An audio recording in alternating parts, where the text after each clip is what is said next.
Bueno, Hoy, como os decía, es una sesión especial. La semana pasada habíamos leído la historia entre Moisés y Salomón, y llegado a Salomón eh, teníamos un monumento literario que no podíamos pasar por alto.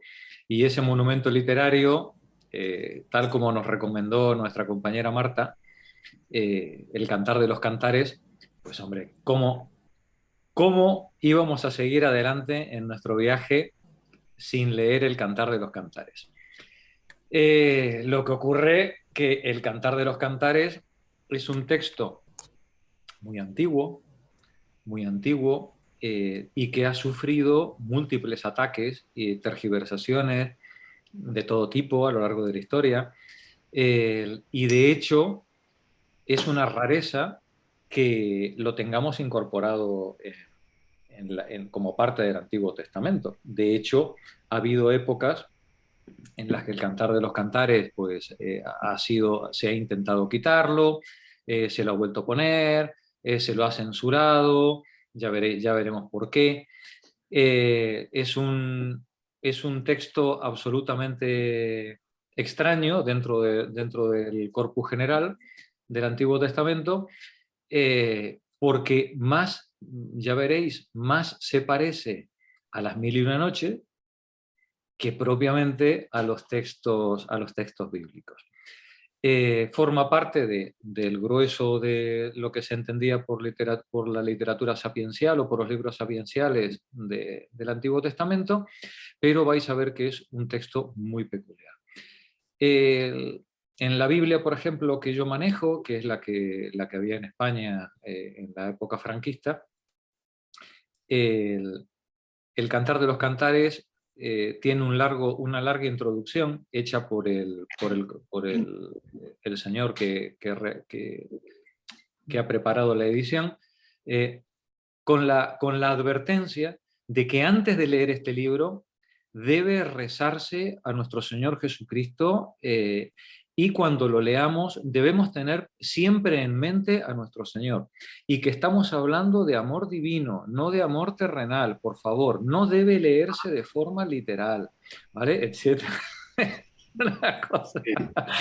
ya, ya veréis. precaución, precaución que mira qué cara pone aquí el amigo Llorens. Sí, sí, sí, sí, precaución, precaución. Dice, es un texto que hay que tener, nos decían nuestros sacerdotes de años A, muchísimo cuidado en la lectura, porque nos puede llevar a muy malas interpretaciones, ¿no? ¿A qué malas interpretaciones? Bueno, pues a la interpretación de lo que dice el texto. El texto, el Cantar de los Cantares, pues no es otra cosa pues, que un poema de amor. Un poema de amor entre dos novios, él y ella, el pastor, ella pastora, dos novios que están declarándose a lo largo del poema sus deseos de amor, y esos deseos de amor, lógicamente, incluyen pues amor carnal, faltaría más, como no podía ser de otra manera, ¿no? Hay una parte del poema que es un coro. Ese coro representa, digamos, a la comunidad que interpela a los amantes, y les está diciendo, pero bueno, ¿qué quieres decir con esto? ¿A qué te refieres con aquello? ¿No? El coro interviene como una tercera voz en el relato. Total, que tenemos dos personajes, él, el novio, ella, la novia, el personaje principal, que es la que prácticamente tiene el peso de la narración, y el coro que interviene. Pues bien, para esta lectura yo me he tomado el atrevimiento de invitar a dos novios, ¿no? Para que esos dos novios nos hagan la interpretación de este poema. Y estos dos novios son hoy Sara y Alfonso, ¿vale? Bienvenidos, Sara y Alfonso. Muchas gracias, Paula. Hacemos el parche, que quede claro. Muchas gracias por el valor. Ahí todo sea por los seminarios. Y el coro, la voz de la ley, la voz del poder, de la comunidad que está detrás de los novios, lo va a interpretar nuestra psicoanalista de cabecera, Pepa. ¿Vale?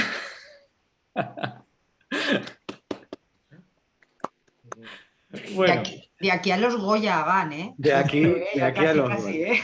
No lo fíes tanto, Charo, por favor. Rebajad expectativas si teníais algunas. Bueno, así que si os parece bien, yo lo que creo que merece la pena que comparta pantalla para que tengamos el texto y como creo que en vuestros ordenadores se os pondrá, se os activará la imagen de quienes están hablando, creo que no va a haber problemas en que sigamos el texto viendo la imagen de Sara Alfonso y de Pepa en cada momento. ¿Os parece bien? ¿Sí? Bien, pues comparto pantalla entonces.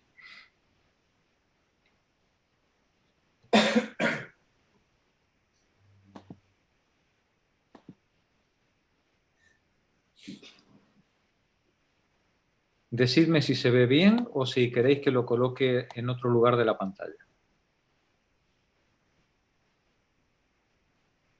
Se ve bien. ¿Se ve bien? Muy bien. Bueno, pues yo creo que ha llegado la hora de levantar el telón. Sara y Alfonso, adelante, capítulo 1. Cantaré el cantar de los cantares de Salomón. Bésame con besos de tu boca, que tus amores son mejores que el vino. Que el aliento de tu cuerpo me embriaga y pronunciar tu nombre despierta fragancias que lo impregnan todo.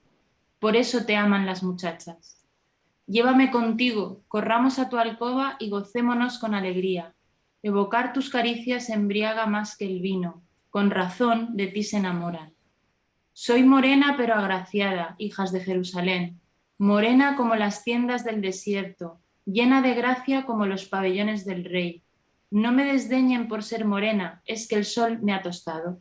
Disgustados conmigo los hijos de mi madre, me han puesto a guardar sus viñas y descuidé la mía.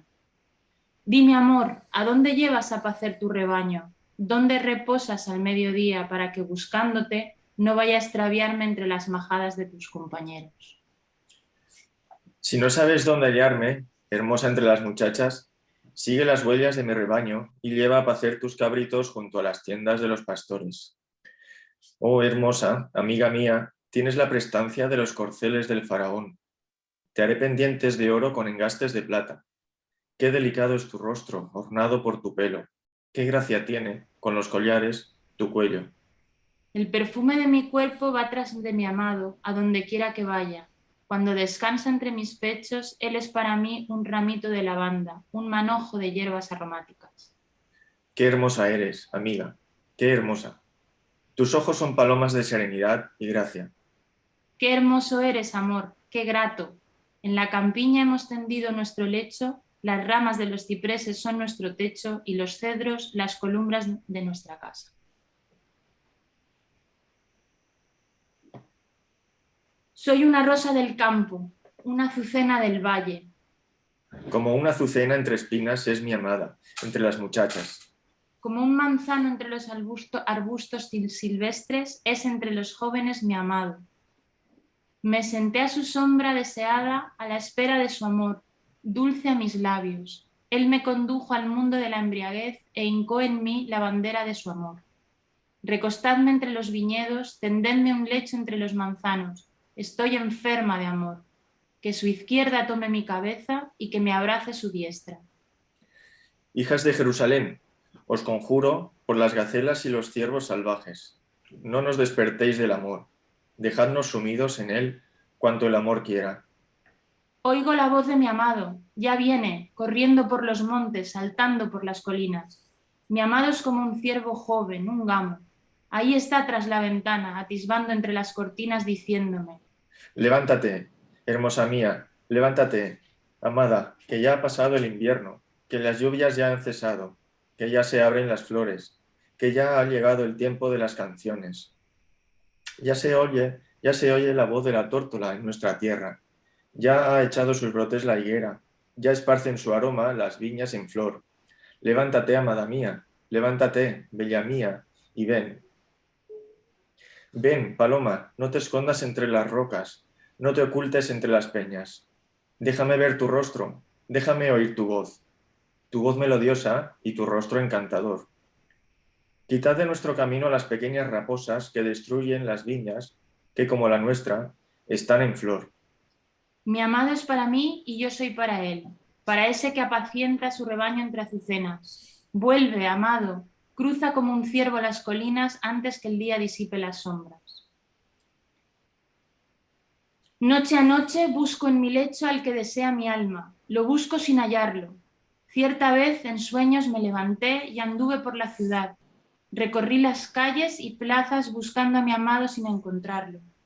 Me hallaron los centinelas de ronda por la ciudad. Les pregunté si habían visto al que anhela mi alma. Apenas los dejé, encontré a mi amado. Entonces lo tomé para no dejarlo hasta hacerlo entrar en la casa de mi madre, en la alcoba de la que me tuvo en sus entrañas. Hijas de Jerusalén, os conjuro, por las gacelas y por los ciervos salvajes, no me despertéis del amor, dejadme soñar con él cuanto el amor quiera. ¿Quién viene subiendo del desierto entre una humareda de aromas y fragancias de mirra e incienso? Es la litera de Salomón, rodeada por 60 varones, los más valientes de Israel, todos de espada a tomar, sabios en artes de guerra, cada cual con su sable al muslo, contra las acechanzas de las tinieblas. Es la litera que se hizo Salomón con maderas del Líbano, sus columnas son de plata y su baldoquín de oro, su asiento recamado en púrpura y su interior tapizado con el amor de las hijas de Jerusalén. Salid y ved, hijas de Sión, al rey Salomón con la diadema con que lo coronó su madre en el día de sus bodas, en el día más dichoso para su corazón. Qué bella eres, amada, qué hermosa. Tus ojos tienen dulzura de palomas, tus cabellos son rebaños que se mecen bajando la colina.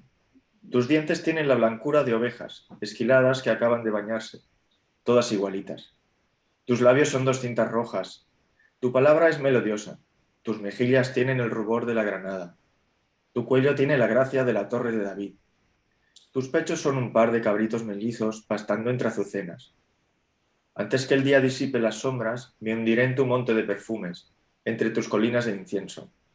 Eres hermosa, amada, sin defecto alguno. Vente desde el Líbano, amada, ven. Apúrate desde las cumbres, desde las cuevas de los leones y los montes de los leopardos. Hermana mía, esposa, me has robado el corazón. Pende de una sola cuenta de tu collar, de una de tus miradas. Qué deliciosos son los amores contigo, hermana, esposa. Embriagan más que el vino. El aliento de tu cuerpo es la mejor fragancia. Tus besos son la dulzura. Bajo tu lengua hay leche y miel, y como el incienso aroman tus ropas. Eres un jardín, hermana esposa, un jardín fiel, una fuente sellada que se abre solo para mí. Un parque con granados, con frutales exquisitos, cipreses, azafrán, canela, nardos, árboles aromáticos, balsámicos.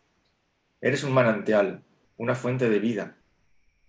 Despierta, viento del norte, ven, viento del sur, oread mi huerto y que exhale todos sus perfumes. Que mi amado venga y coma, que goce de mí y de todos los frutos de su jardín.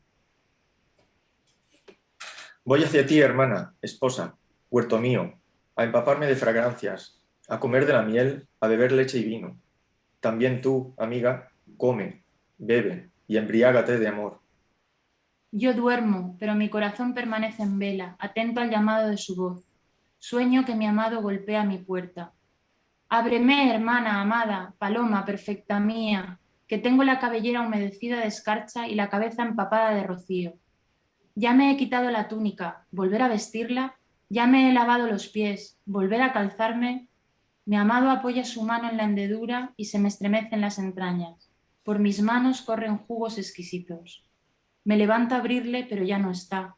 Mi alma sale tras de él, lo busco y se ha marchado, lo llamo y no responde. Sueño que me encuentran los guardias de la ciudad y que me golpean, que me hieren. y me quitan el manto los centinelas de las murallas. Oh, hijas de Jerusalén, os conjuro, si encontráis a mi amado, decidle que desfallezco de amor. ¿En qué es distinto tu amado de los otros? ¿Cómo reconocerlo, hermosa entre las muchachas? Mi amado es fuerte y gallardo, se destaca entre miles, en su cabeza refulgen cabellos negrísimos. Sus ojos brillan como palomas recién bañadas en leche, descansando junto a un arroyo. Sus mejillas son un jardín aromático y sus labios son flores. Sus manos parecen tallas de orfebres y su vientre marfil orlado de zafiros. Sus piernas son torneadas columnas de mármol, es esbelto como un cedro. Su hablar es dulce y todo él es deseable. Así es mi querido, hijas de Jerusalén, así es mi amado.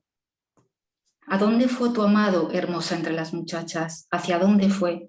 Lo buscaremos contigo. Mi amado bajó a su jardín donde cultiva flores.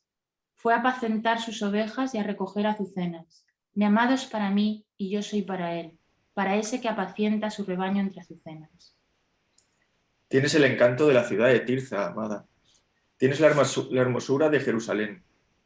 Eres imponente como un ejército en marcha, con las banderas desplegadas. Aparta de mí tus ojos, que me intimidan. Tus cabellos son como rebaños que se mecen bajando la colina. Tus dientes tienen la blancura de ovejas esquiladas que acaban de bañarse, todas igualitas. Tus mejillas tienen el rubor de la granada.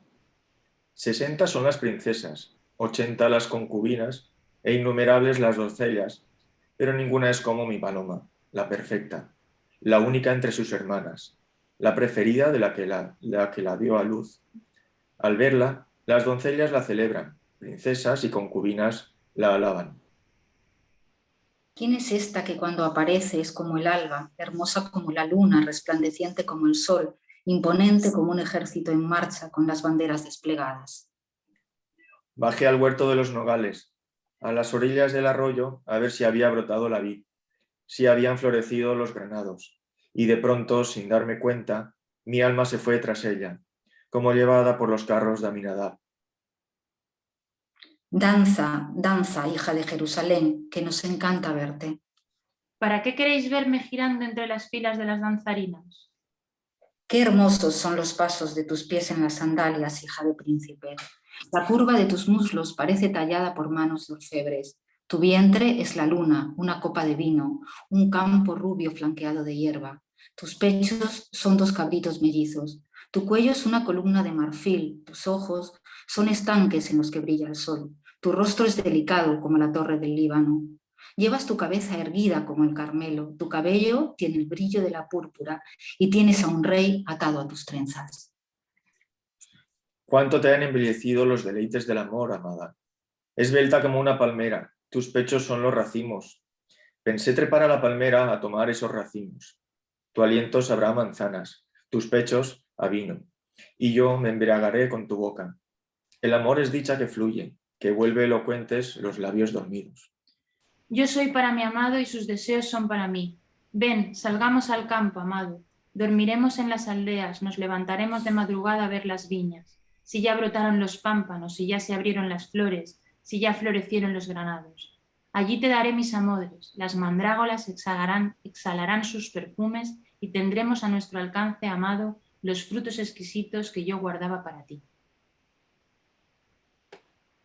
Oh, si fueses de veras mi hermano, amamantado por los pechos de mi madre, podría besarte delante de todos sin ruborizarme. Te llevaría a casa de mi madre a que me enseñes a amar y te daría vino perfumado y licor de granada. Tú pondrías tu mano izquierda bajo mi cabeza y con la derecha me abrazarías. Y les dirías a las hijas de Jerusalén: os conjuro, no nos despertéis del amor, dejadnos sumidos en él cuanto el amor quiere. ¿Quién es esa que viene subiendo del desierto apoyada en el hombro de su amado? Me despertaste al amor bajo el manzano, el mismo sitio donde te concibió tu madre y donde te dio a luz. Grábame sobre tu corazón como un tatuaje, ponme como un sello sobre tu brazo, que el amor es poderoso como la muerte y los celos crueles como el infierno. No pueden apagar el amor ni ríos ni océanos, y si con sus riquezas alguien intentara comprarlo, se haría objeto de burla y de desprecio. Cuando eras pequeña, hermana, y aún no tenías pechos, pensábamos qué hacer contigo cuando te requiriesen de amores. Nos dijimos, si sabes ser un muro, lo enjollaremos con almenas de plata, pero si es una puerta, la fortificaremos con tablas de cedro. Dijiste, yo seré un muro y mis pechos torres fortificadas, seré una fuente de paz a ojos de quien me ame. El rey Salomón tiene una viña enorme a la que puso guardias y comparte con ellos sus frutos. Mi viña es pequeña, pero mía, y no comparto con nadie sus amores. Oh tú, que habitas en mi viña y cuya voz todos alaban, déjame oír tus cantos. Corre, amado, corre como el gamo, como el ciervo, húndete en los montes perfumados.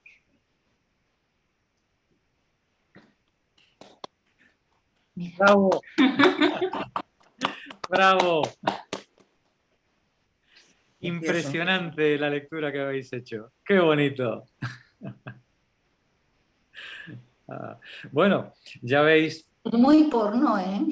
No, más que porno, es erótico. Erótico. Es de gran erótico. Decir que lo que Bueno, se lo de ve hincar la bandera yo muy erótico no lo veo. Amalio. la bandera del amor. No, pero la verdad es que utilizan palabras y eso que son muy sugerentes. La imaginación verdad, es es libre. Sí, La imaginación es libre. pero que yo entiendo que hubiera que rezar y de todo antes, ¿no? Porque esto es muy carnal, no es nada... Es muy carnal. No, yo lo de pechos, labios, perfúmenes y demás, no sé por dónde está la divinidad, pero bueno, eso. Ellos nos alumbrarán que saben más. Lo habéis leído tan bien, Sara y Alfonso, que Alfonso parecía de cabellos negros como Azabache y tú parecías una morena, vamos. Una morena de toda la vida. Sí. Morena, venida del Líbano y tostada, piel tostada. Muy bien, Pepa, ese coro, ¿eh? Muy bien, muy bien. Muy bien. Bueno, pues ya veis la sociedad exquisita que tuvo que ser la que diera lugar a una obra de esta belleza. Sí. Nada más lejos de la sociedad mojigata, patriarcal y burda que nos ha transmitido la historia. Evidentemente, el mundo de la época de David, de Salomón, esa Canaán de principios del primer milenio, era una sociedad exquisita y llena de todos los refinamientos que habían heredado a su vez tanto de las culturas mesopotámicas como del antiguo Egipto.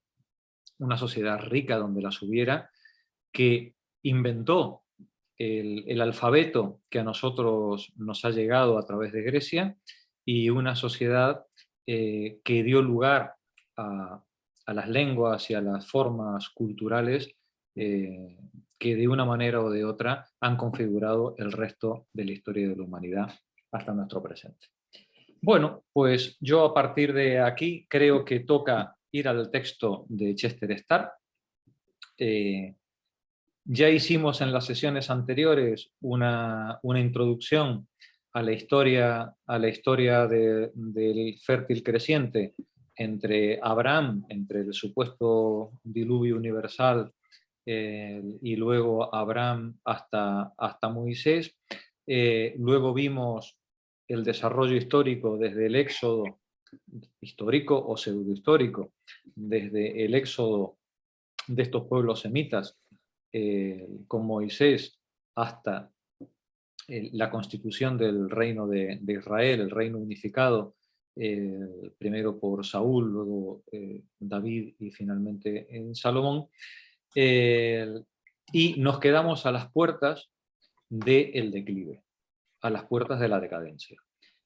Cuando este mundo cananeo, dirigido por estas tribus, estas familias, se tienen que enfrentar al creciente poder asirio. Cuando Asiria levanta cabeza,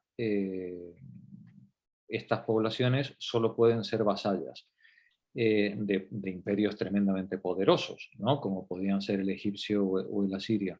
y cuando intentan rebelarse, bueno, pues son sometidas a la violencia de la guerra y finalmente al vasallaje. Y como no se conforman con ese vasallaje, finalmente veremos, no sé si hoy, pues a lo mejor la sesión que viene, pues ya veremos cómo son castigados con sucesivas deportaciones de la clase dirigente para desmantelar cualquier posibilidad de revuelta en este mundo. Estas deportaciones durarán hasta la caída de los caldeos del mundo mesopotámico en manos de los persas, de Ciro, del gran conquistador. Cuando Ciro conquiste la Mesopotamia y todo el fértil creciente hasta Egipto,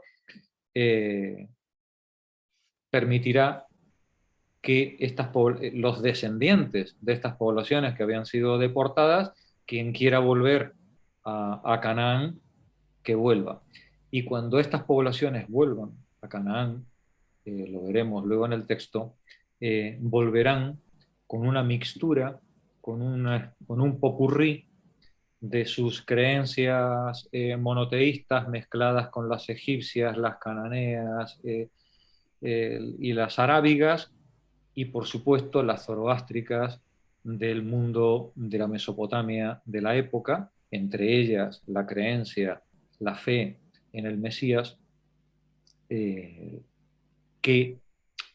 llevarán de vuelta otra vez hacia la zona de Palestina, y con eso se irá configurando a partir del siglo V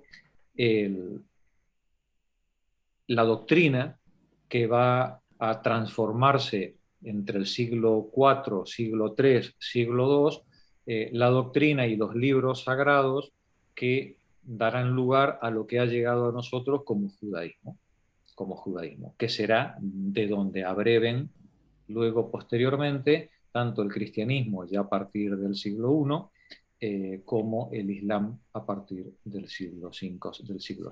Perdón. ¿Vale? Ya veis, estamos en un nudo, en un punto en el que la historia se escribe con mayúsculas. Es decir, a partir de lo que vamos a leer ahora es cuando podemos rastrear prácticamente todos nuestros antecedentes históricos, políticos, ideológicos, religiosos, culturales en general, ¿no? Y tienen su origen en este lugar, en esta Canaán del primer milenio. Vamos entonces a ver qué es lo que nos cuenta Chester Starr en el capítulo 7, el monoteísmo hebraico. Marta, por favor, adelante, comienza la lectura. El micro, Marta, por favor. Los siglos centrales del primer milenio antes de Cristo fueron de los más fructíferos de la historia mundial para crear y cristalizar nuevas perspectivas. Políticamente, por ejemplo, el Próximo Oriente había alcanzado su unificación en un imperio, pero este no era el único sistema posible de organización social. En Grecia, por esa misma época, se iban refinando conscientemente unas concepciones sociales y políticas muy primitivas, hasta llegar al ideal de la ciudad-estado, en la que cada ciudadano sentía el valor de la independencia política.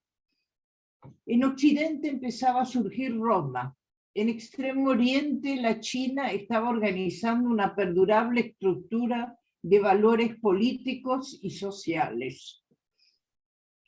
También desde el punto de vista intelectual nos hallamos en una época en la que los hombres están ya maduros en todo el territorio de Eurasia para abrir nuevos campos.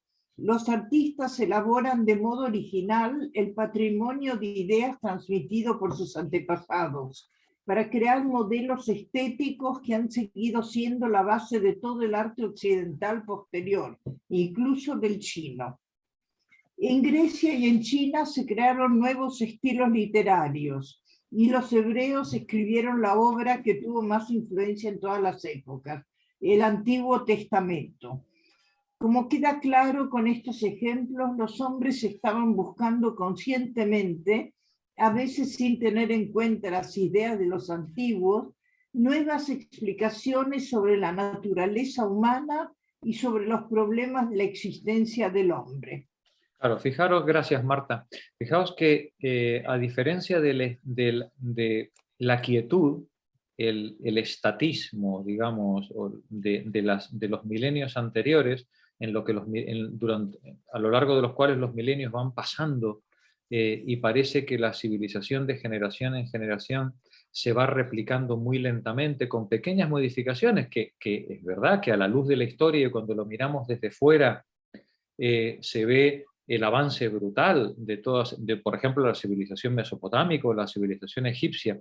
Sin embargo, desde el punto de vista de la escala humana, cada generación vivía prácticamente igual que la anterior, en una especie de quietud ideológica, simbólica, espiritual, científica, económica, en la que cada generación va repitiendo los pasos del anterior. Lo que ocurre, claro, que a lo largo de 1000 años, pequeñísimos cambios acumulados de generación en generación van dando grandes diferencias. Pero no es así como lo perciben los seres humanos. Sin embargo, cuando llegan los ataques de los pueblos del mar y se derrumban las grandes civilizaciones de la Edad del Bronce, entramos en una época de gran velocidad histórica, de gran velocidad en los cambios políticos, en las modificaciones tecnológicas, económicas, en las relaciones entre estados, entre culturas, en los cambios idiomáticos, la evolución de la escritura, el comercio. Es decir, a partir del 900 es como que la historia se acelera, ¿no? O coge unas velocidades que no estábamos acostumbrados a ver en los milenios anteriores. Juan Ramón, por favor, continúa tú. Los historiadores han observado con asombro que Buda, Confucio, algunos de los más importantes profetas hebreos y los primeros filósofos griegos, vinieron todos con no más de un siglo de intervalo. Mientras la respuesta griega y china a los problemas fundamentales del hombre tenían un carácter esencialmente laico, las de los indios y los hebreos eran de carácter religioso. El pensamiento elaborado por estos 4 pueblos constituye una de las fuerzas más grandes que se han moldeado en la civilización posterior. En este capítulo nos ocuparemos sobre todo de los hebreos, cuya historia se desarrolla sobre el fondo del Próximo Oriente, que hemos examinado en las páginas precedentes. Gracias, Juan Ramón. Nos dice el autor que los autores, los historiadores, es así, observan con asombro que de pronto entre el siglo V y el siglo IV aparecen personajes en todas estas culturas que van a marcar un antes y un después en la historia del pensamiento prefilosófico, ¿no? Pues, por ejemplo, tenemos a Sócrates, tenemos a Buda, ¿no? en prácticamente como contemporáneos, ¿no? con pocos decenios de diferencia. Sin embargo, pareciera como que hay 2 grandes corrientes.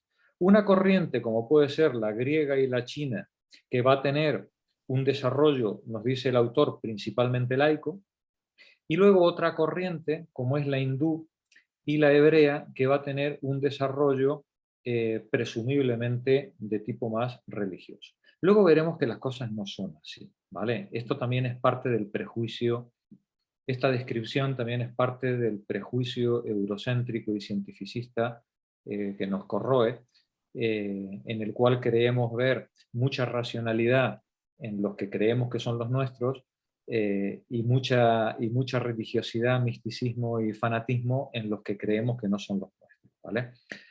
Ya veremos que esto tampoco es tan así.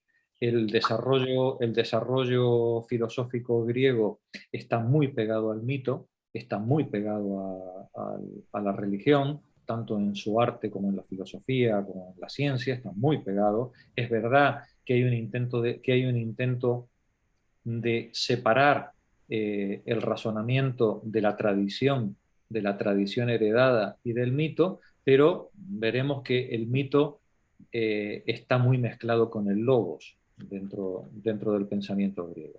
En el mundo chino es 3/4 de lo mismo, y si nos vamos al otro lado, en el mundo hebreo o en el mundo hindú, ya veremos que este presunto desarrollo cultural de carácter religioso, bueno, pues también tiene una vertiente científica y una vertiente filosófica y sapiencial muy importante, ¿vale? Es verdad que las estructuras políticas de unos elementos culturales y las estructuras políticas de los otros elementos culturales, es verdad que unas tienden más hacia lo laico y otras más hacia las teocracias o la religiosidad, pero no se deben trazar o deberíamos huir de delimitaciones cerradas con respecto a este tipo de interpretaciones. De todos modos, para eso estamos haciendo esta investigación, este trabajo, este seminario, precisamente para rastrear qué es lo que hay de mito en nuestra tradición y qué es lo que probablemente hemos heredado de forma incorrecta de nuestros mayores como interpretación del pasado y por tanto del presente. Si algún sentido tiene un seminario de historia de la filosofía, es precisamente para reflexionar sobre cómo pensaban nuestros mayores, cómo llegó su pensamiento hasta nosotros, en qué medida estamos influenciados por él y cuánto hay de mitológico en nuestras creencias y cuánto hay de racionalidad. Estaba leyendo Juan Ramón. Amalio, por favor. Significado de la evolución hebraica. Singularidad del judaísmo. Aunque los hebreos vivían en el Próximo Oriente, no consiguieron adaptarse a los sistemas religiosos y políticos allí existentes. Por intervalos intentaron también ellos crear el habitual tipo de reino burocrático y construir una clase militar, pero salvo un breve momento de gloria en la época de David y de Salomón, los hebreos no querían sacrificar sus derechos individuales al absolutismo real. Al final, su débil sistema político fue derribado por los grandes imperios del primer milenio. En ciertas ocasiones, los hebreos se esforzaron también por aceptar el tipo de religión difundido en el fértil creciente, que incluía cultos de la fertilidad, una clase sacerdotal bastante poderosa y la creencia en muchos dioses con formas humanas. Pero tampoco en ese terreno pudieron sacrificar su viejo pacto con un dios celoso que vivía entre rayos y hablaba directamente a los hombres. Gracias, Amalio. Estas tribus, según veíamos en la semana anterior, estas tribus en su deambular por el desierto fueron asentándose en las civitas, en las ciudades preexistentes, desde Jericó hasta Nablus, ¿no? Van ocupando y van adaptándose a las formas de vida cananeas, comerciales, que hay en la época, y que sobre todo son pequeñas ciudades-estado, como por ejemplo las fenicias, que han podido sobrevivir gracias a muchas casualidades históricas. Cuando se produce el asalto de los pueblos del mar y Egipto se derrumba, todas estas ciudades de la costa de Canaán, que eran o bien tributarias, rendían vasallaje o bien a los egipcios o bien a los hititas, ¿no? Claro, quedan liberadas, entre comillas, ¿no? Quedan liberadas, y en la medida en la que quedan liberadas, estas ciudades pueden desarrollar proyectos culturales y económicos relativamente independientes de estos poderes imperiales que habían colapsado, ¿no? en la época previa. Pero claro, nos dice el autor, esto fue, como dice él, un intervalo, dice, un breve momento de gloria. Claro, en breve momento de gloria, ¿entre qué año y qué año? Más o menos, ¿no? Pues claro, pues entre el 1100, que es cuando los pueblos del mar hacen todas sus trapisondas por la costa mediterránea, ¿no? Y el 700, que es cuando los asirios empiezan a dar caña y a volver a imponer otra vez el control de la Mesopotamia sobre todo el fértil creciente, ¿no? Bien, pues a lo largo de esos 300 años, digamos 400 años, todas estas ciudades de Canaán pueden hacer su desarrollo. Son ciudades comerciales, son ciudades de gente próspera, de gente culta, de gente que lee, que escribe, que comercia, que viaja, ¿no? Y que ante la ausencia de un amo que les extraiga el plusvalor y que les machaque, pues oye, pues la gente vive bien. La gente vive bien. Cuando tú a la gente la dejas vivir del fruto de su trabajo, la gente vive bien. Claro, estos egipcios o semitas que vienen del Éxodo son pueblos pastores, son pueblos que tienen una concepción de la organización política radicalmente diferente. Tienen concepciones religiosas diferentes, ellos llevan este culto atávico del Señor del Rayo, de Yahvé, y van llegando a los lugares donde está la riqueza. Lo habíamos visto en las sesiones anteriores en Mesopotamia. Los pueblos pastores querían vivir igual de bien que vivían los sumerios, querían replicar esa forma de vida, ¿no? Y claro, los sumerios pues les decían, oye, tú no, tú fuera de aquí, bruto, que eres un bruto, no sabes ni leer y escribir, ¿no? Pues seguramente en estos pueblos evolucionados de Canaán, pues cuando llegan estas tribus nómadas, bueno, pues las dejan, pues las van integrando poco a poco, porque son pueblos agrícolas, mientras que estos nómadas son pastoriles, bueno, y poco a poco a lo largo de 100, 200 años se van integrando. En la medida en la que se integran, se civilizan. ¿Y qué quiere decir civilizarse? Pues que se hacen urbanos, y en la medida en la que se hacen urbanos, tienen que adaptar su religión y sus costumbres de vida, su vocabulario, sus formas de comercio, sus formas de relación social, pues a las formas preexistentes de la civilización superior ante la que ellos están y en la que ellos se quieren integrar, ¿no? Entonces, bueno, pues ahí se producen todas estas crisis que veíamos en Moisés, de que en cuanto Moisés se daba la vuelta, empezaban a hacer becerros de oro, ¿no? y adorar becerros de oro, claro, porque oye, con el becerro de oro se vive muy bien. Se vive muy bien. Son dioses agrícolas, dioses más prósperos, con los cuales es muy fácil, o digamos, se vive con menos rigor que las exigencias seguramente del desierto.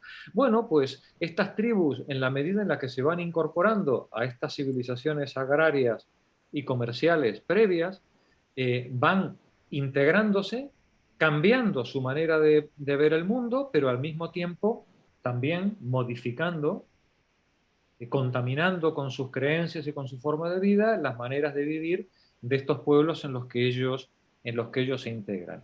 Finalmente, después de muchísimas guerras, enfrentamientos e infiltraciones, vimos que con David, la semana pasada, con David se lograba una primera unificación, digamos, de todas estas poblaciones, desde el mundo fenicio, desde Damasco hasta el Sinaí, en este reino unificado de Israel, en el cual quedaban sometidos hasta los palestes, hasta los filisteos, quedaban sometidos, y luego finalmente Salomón, que parece ser que es el gran, según se dice, ¿no? Pues el gran estadista, el gran genio militar al mismo tiempo que político, que es capaz de extender su control político y económico y militar pues, por toda la región, y hacer de todas esas tribus más los territorios conquistados y dominados o sujetos a vasallaje un gran centro, un emporio comercial, artístico. Ahí está la famosa reina de Saba, ¿no? Con contactos comerciales con Etiopía, con Egipto, ¿no? Sí, bueno, ¿qué hay de verdad? ¿Qué no hay de verdad? Bueno, pues cada uno lo interpreta como quiera, pero bueno, pero evidentemente estamos ante un personaje, como podía ser Salomón, que presume de ser, podríamos decir hoy, un ilustrado, ¿no? Es un ilustrado con un enorme interés por extender los lazos desde la Mesopotamia hasta África. ¿Pero por qué? Joder, porque los egipcios estaban de capa caída y los mesopotámicos estaban envueltos en una guerra fratricida. Claro, en cuanto Mesopotamia pone orden en su terreno y los egipcios ponen orden en el suyo, estas pequeñas ciudades comerciales tienen poco que hacer. Y sobre todo tienen poco que hacer, si es verdad lo que dice la Biblia, sobre todo tienen poco que hacer porque a partir de Salomón los reinos hebreos entran en una guerra fratricida. Entran en una guerra entre Israel y Judá y sobre todo entre los distintos reinos. Luego veremos en el esquema que os he preparado, os vais a echar a reír porque muere hasta el apuntador.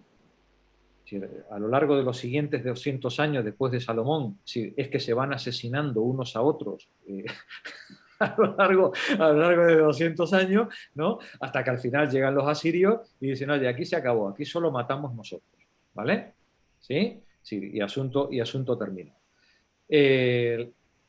Pero, claro, a lo largo de todo este proceso, lo que estamos asistiendo es a la transformación cultural de un pueblo pastoril, individualista, nómada, en un pueblo de base urbana, agraria y comercial. Ese es el tránsito, digamos, cultural que hace el mundo hebreo entre, podríamos decir, el siglo X y el siglo VII, o el siglo VIII, ¿no? Es decir, el tránsito de un mundo pastoril, nómada, a un mundo agrario y urbano, propiamente la civilización, ¿no? Y ese tránsito, si hacemos caso a Marx, no puede hacerse si no se transforman las superestructuras jurídicas, ideológicas, religiosas, que lleva aparejada la base material. Si yo cambio la base material, tiene que cambiar de forma ajustada también la superestructura ideológica. Bien, pues todo ese cambio es el que vamos a ver a lo largo de este capítulo y del siguiente esquema que os voy a presentar. Cuando lleguemos, por ejemplo, a los descendientes de Salomón, vais a ver las tremendas luchas que hay entre los dioses cananeos, entre los defensores de los hooligans de los dioses cananeos, ¿no? Y los hooligans de los dioses o del dios Yahvé. Lo que se está discutiendo en ese debate no es evidentemente un tema religioso. Lo que se está discutiendo es una cuestión de poder, una cuestión económica. ¿Cuál es la élite que va a mandar, ¿no? Y esa élite se va a amparar en una estructura ideológica, religiosa, que es la que le justifique, ¿no? Bien, pues esa es la historia, tal como se va a desarrollar en los siguientes 200 o 300 años, ¿no? Estaba leyendo a Amalio. Monse, por favor, continúa tú. Los hebreos rompieron con el antiguo politeísmo. Los hebreos rompieron con el antiguo politeísmo de forma mucho más decisiva que todos los demás pensadores de la antigüedad. Así nació el judaísmo. Esta es una ley perentoria que regula los más íntimos detalles de la vida cotidiana y moral de sus seguidores.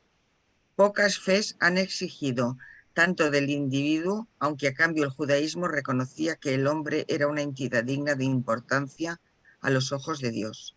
Esto es importante, perdona Monse, esto es muy importante. Acordaos que el ser humano para un mesopotámico no era nada. era un esclavo, ¿no? Sí, el judaísmo incorpora una nueva concepción del ser humano, ¿no? Es un ser especial, ¿no? A diferencia de las otras religiones en la que los dioses crean a los hombres para quitarse trabajo de encima, ¿no? El Dios judío más bien parece que crea a los hombres para darse trabajo, ¿no? En vez de para quitarse trabajo. Y vive el resto de su eternidad, el pobre vive amargado con las cuestiones morales de su creación, ¿no? Eso para un dios mesopotámico era ridículo plantearlo en esos términos, ¿no? De todos modos, esta frase que acabáis de leer puede llamaros a engaño. Dice el autor: los hebreos rompieron con el antiguo politeísmo de forma mucho más decisiva que todos los demás pensadores de la antigüedad. Ese romper se produce a lo largo de 8 siglos. No es que Moisés rompe con el politeísmo y a partir de ahí todos los hebreos son monoteístas. Eso no es así, ¿vale? Es decir, entre el politeísmo hebraico, o no hebraico, entre el politeísmo de Canaán y las creencias monoteístas, para que esas creencias monoteístas se impongan, tienen que volver del exilio las poblaciones deportadas que estaban en Babilonia. Hasta que no se produce el retorno de estos judíos de Babilonia, las poblaciones judías, hebreas y cananeas que hay en el fértil creciente siguen siendo principalmente enotistas, no politeístas ni monoteístas, enotistas.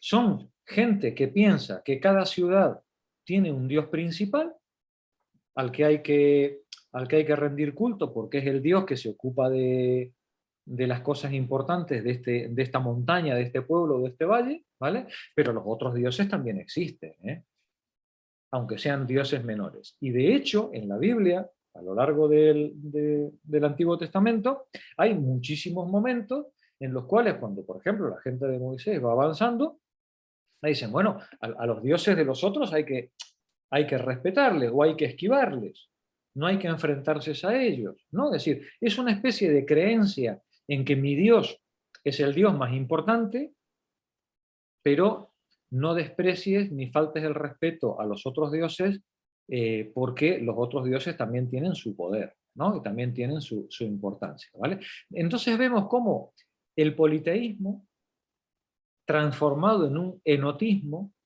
va modificándose lentamente y según las circunstancias políticas deviene finalmente, después del siglo V, en un progresivo avance de una concepción monoteísta más rígida, que es la que nosotros hemos conocido como judaísmo, ¿vale? ¿Sí? Adelante, Monse. Los profetas hebreos expresaban una elevada fe en un Dios único, esencialmente ético, el cual se interesaba más por la rectitud del hombre que por sus cosechas o su bienestar material. Sin embargo, el judaísmo era un pensamiento práctico, claro, dinámico, en el que el componente místico entraba solo de forma limitada. Tanto a través del judaísmo como a través de las religiones afines a él, el cristianismo y el islamismo, estas concepciones entraron en la corriente más viva de la historia. Gracias, Monse. Sales, continúa tú.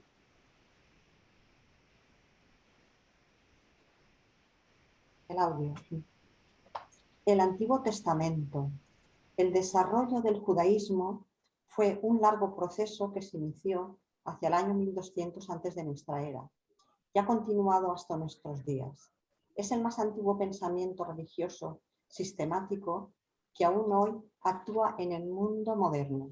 El primer periodo de este desarrollo se llama época bíblica y va desde el 1200 al 400 antes de nuestra era. Nuestras informaciones sobre esta época se basan sobre todo en los libros del Antiguo Testamento, que abarcan leyes, reglas morales, comentarios y exposiciones de grandes maestros y profetas, poesía antigua del pueblo hebreo, explicaciones mitológicas y otras muchas cosas. El Antiguo Testamento contiene también un gran número de noticias históricas. Según los hebreos, Dios operaba a través de la historia para iluminar y moldear a su pueblo elegido y mediante este al resto de la humanidad. Dios, según la mitología hebrea, ¿no?, elige al pueblo, a los descendientes de Abraham, ¿no?, como el pueblo elegido, ¿vale?, para moldear la historia y para dirigir al resto de la humanidad, ¿no? Adelante, Sales. La historia, pues, no era un caos ni un cielo sin fin de acontecimientos, Un sino ciclo sin fin. sí, La historia no era un caos como por ciclo, ejemplo, sí, ni un perdón, ciclo sin fin. Ahí un está. ciclo sin fin de acontecimientos, sino un desarrollo continuo en el que asumían una gran importancia las recaídas y los progresos del hombre, necio y obstinado. Desde el punto de vista religioso, las partes históricas del Antiguo Testamento, desde el Génesis, el Éxodo, el Levítico, los Números, el Deuteronomio, el Pentateuco, hasta las relaciones paralelas de tiempos más tardíos contenidas en los libros de las Crónicas y de los Reyes, son al mismo tiempo un edificante testimonio de la justicia de Dios y una terrible advertencia de sus castigos, pero también son documentos históricos de gran valor.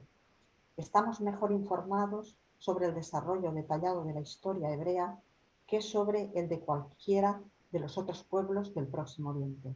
Vale, sí.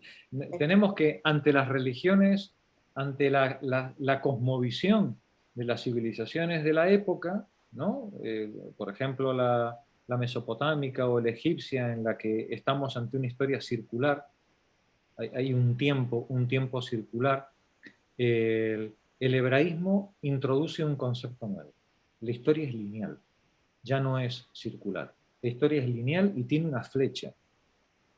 Desde el origen, desde la creación, hasta el final de los tiempos, ¿no? Es decir, hay una flecha del tiempo a lo largo de la cual el pueblo elegido por Dios tiene la misión de moralizar, de llevar la buena costumbre, la verdad al resto de la tierra. Claro, esto es un planteamiento que cualquier mesopotámico o cualquier egipcio se habría llevado las manos a la cabeza, ¿no? Pero es la gran novedad del mundo hebreo, ¿no? La flecha del tiempo, como dirección de la historia, ¿no? Continúa, Alfonso, por favor.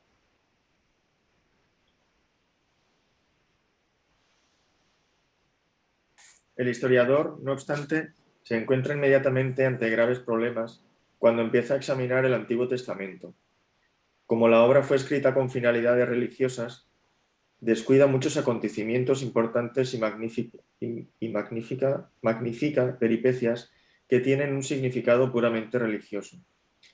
Los relatos que hoy poseemos son una clara combinación de crónicas distintas escritas en épocas diferentes y con diferentes puntos de vista. A medida que se creaba esta mezcolanza, se fueron insinuando concepciones más tardías en los documentos antiguos.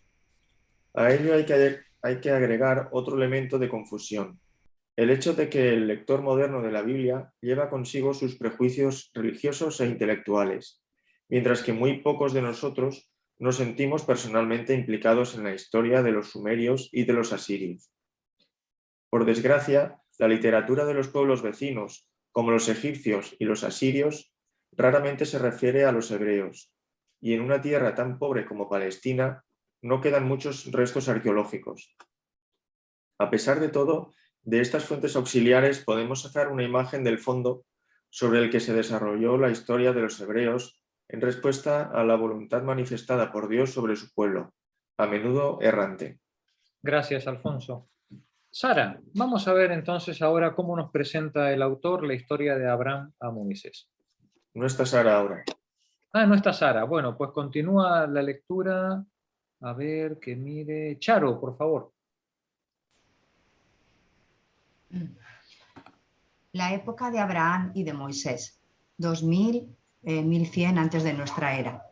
El desarrollo religioso del judaísmo está estrechamente ligado a la evolución social y económica de los hebreos y al nacimiento y el final político de Israel.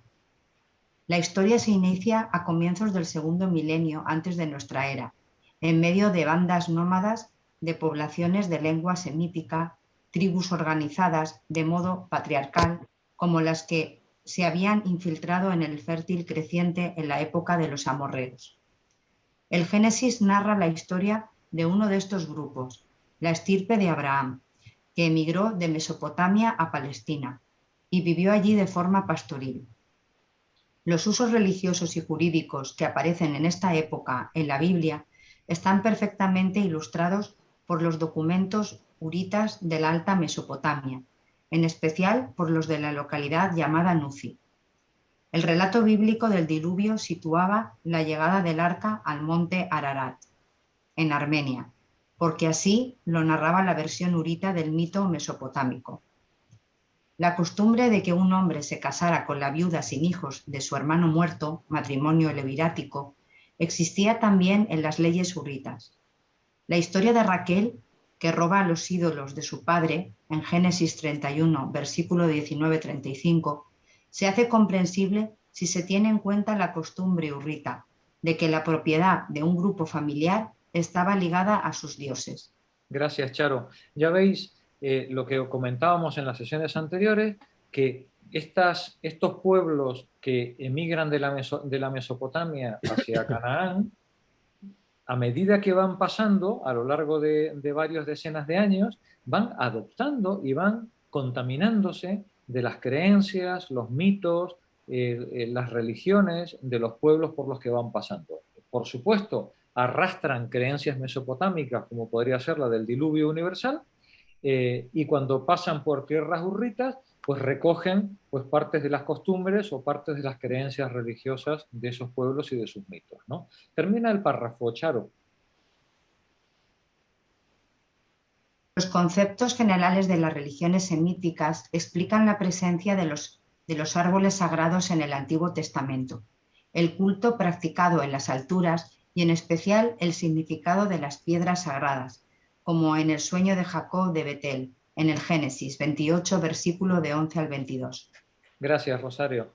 Juan, adelante tú. Según la Biblia, algunos descendientes de Abraham emigraron a Egipto durante una hambruna y se quedaron allí varias generaciones, sirviendo a amos egipcios hasta que, a finales del siglo XIII a.C., hicieron el famoso éxodo guiados por Moisés. Ningún documento egipcio habla de este éxodo, quizá porque los hebreos carecían de importancia a los ojos de los magníficos señores egipcios del Imperio Nuevo. Solo si se pudiera demostrar que los esclavos y prisioneros llamados Apiru, de los que se habla en las tablillas de Amarna, eran los hebreos, tendríamos una noticia referente a ellos en las fuentes del Imperio Nuevo. Pero esta hipótesis es rechazada por muchos historiadores. Gracias, Juan. Paqui, continúa tú, por favor. Sea cual sea el crédito concedido a los detalles de la historia del Éxodo, es cierto que se produjo un acontecimiento muy importante entre las tribus nómadas de la zona desértica de Palestina, y que este acontecimiento ha de enlazarse con la figura de un gran jefe, aunque semilegendario, Moisés. Los descendientes de Abraham habían venerado a su Dios, concebido según la costumbre de los nómadas como un espíritu tribal, impersonal y omnipotente.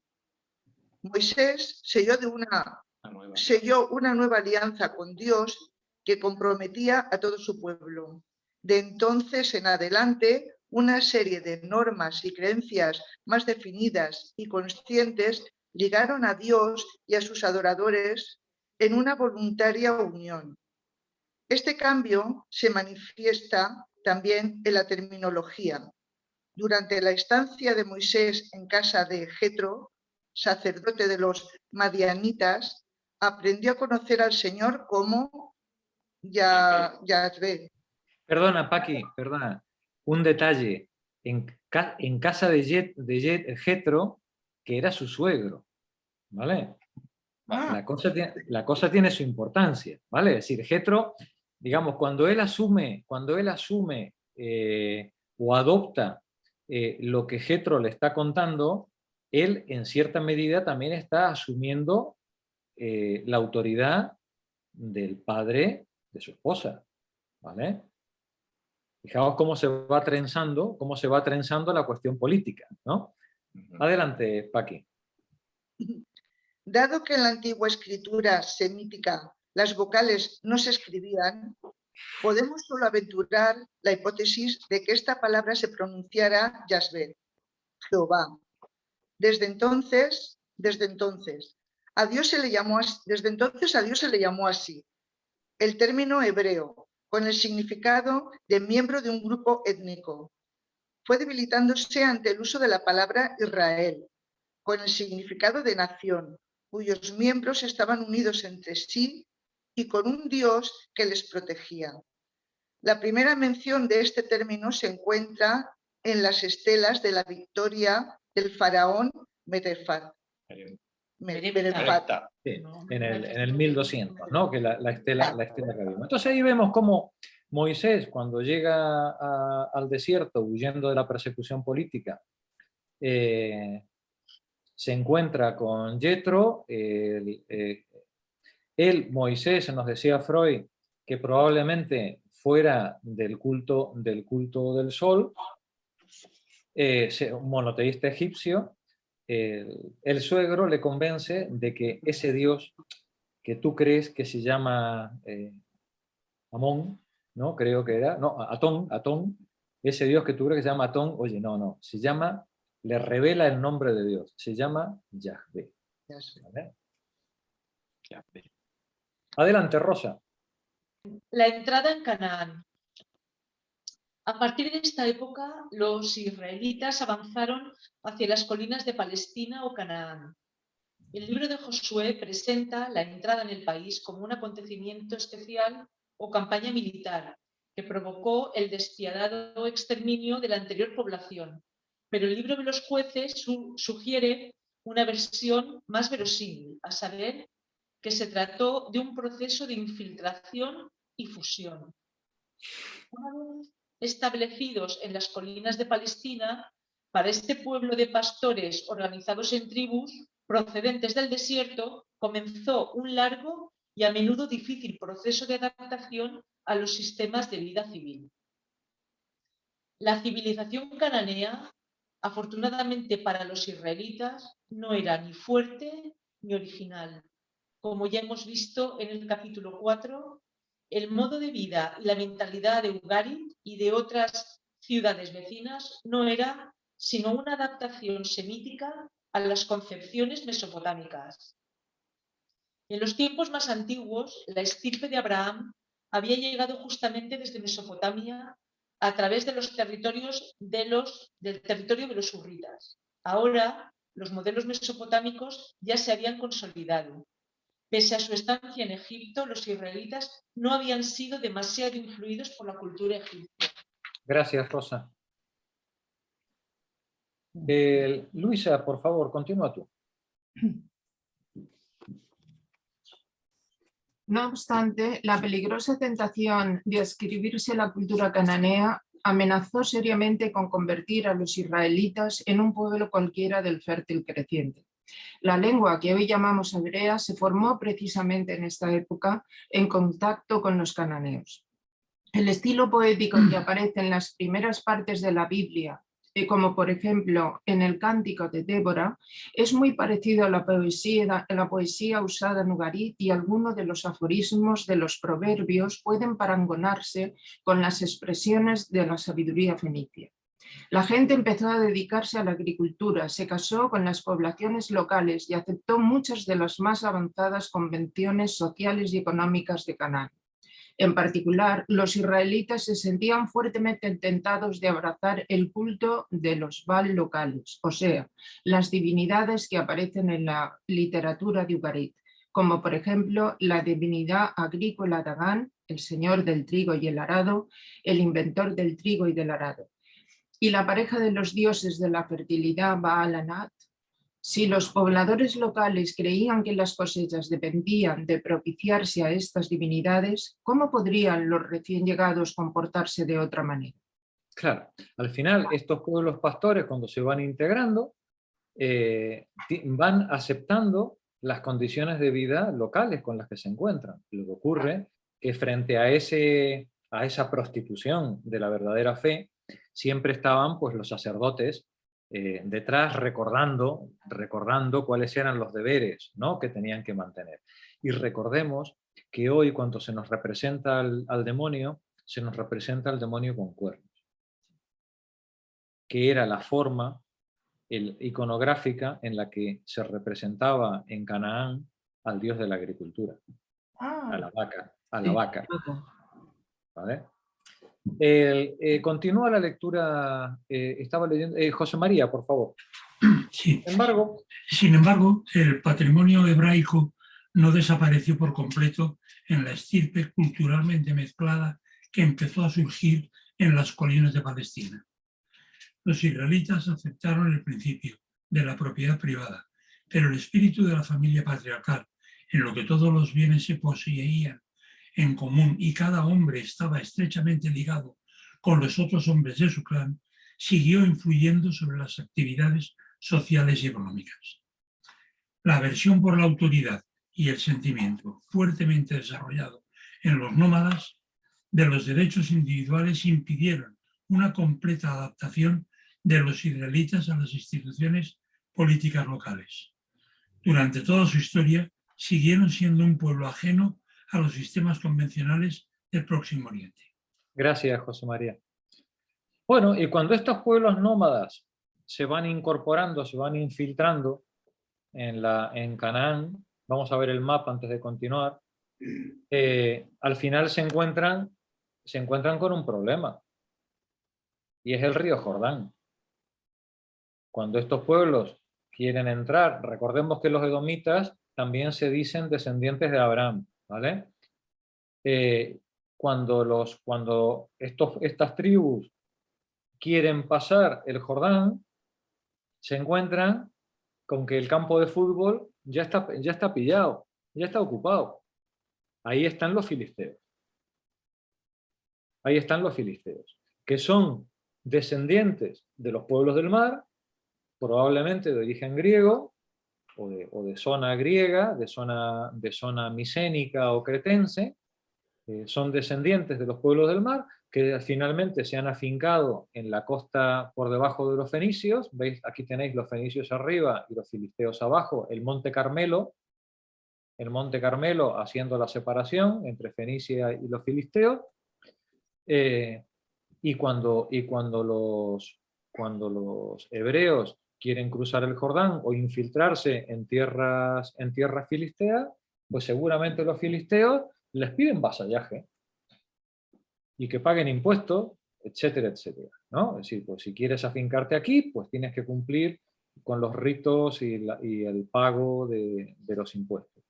Y este individualismo seguramente también es un individualismo de la cartera, y esta infiltración, que podría ser pacífica o no, según los casos, desde luego con los filisteos la Biblia nos dice que no fue en absoluto pacífica, ¿no? Y que hay un enfrentamiento, una guerra a muerte por el dominio, por el paso del Jordán y por el dominio de estos territorios ocupados por los filisteos. Sara, por favor, que antes te escabulliste. El reinado de David y Salomón.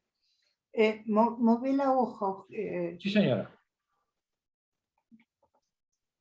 El reinado de David y Salomón, 1050 a 925 antes de nuestra era.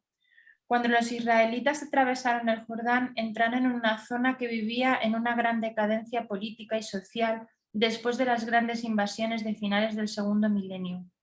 Por consiguiente, pudieron establecerse con facilidad al lado de la población campesina local, pero tuvieron que afrontar la seria amenaza de otro grupo de invasores, los filisteos. Este pueblo había llegado del mar, probablemente de alguna parte del Egeo, a finales del segundo milenio antes de nuestra era, y se estableció en ciudades situadas a lo largo de la costa. Equipados con armas de hierro y bien organizados, los filisteos hacían incursiones al interior y trataban de rechazar a cananeos e israelitas. Los israelitas estaban gravemente debilitados por el hecho de vivir en pequeños grupos bajo los sacerdotes locales y los jueces o jefes militares. El libro de los jueces lo narra así. En aquel tiempo no había rey en Israel y hacía cada uno lo que le parecía justo a sus ojos.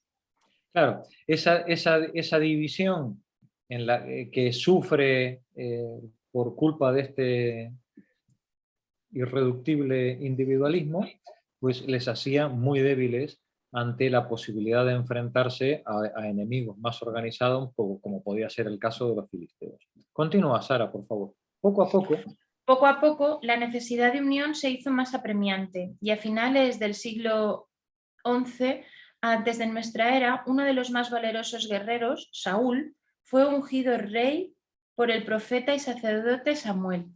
Saúl no tuvo éxito, en parte porque los hombres de su tribu se negaron a obedecerle ciegamente.